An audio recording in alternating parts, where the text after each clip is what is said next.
Onsen. Ito public bath daw to. Oo. Sila naman. Naglulublog lang sila ng paano na dyan. Oh, diba? Iba din ang vibes dito paggabi. Oh, ang ganda. Oh.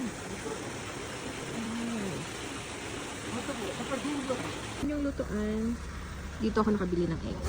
Bali, 305 pag dalawa, 150. Luto tayo.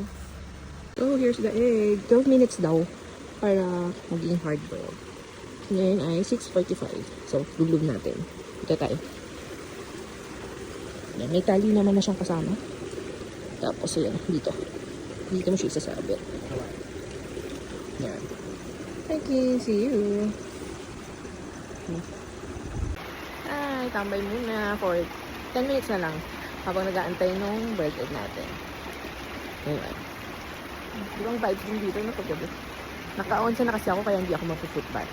Ayan sila, oh. Nag-aabang nag-aantay din. Mag-foot bath. Naka-onsa na kasi ako. Kaya, pass na. 12 minutes up. Let's see. Here. Ayan tayo. Good morning! Full bloom ng cherry blossoms here sa Nino Onsen.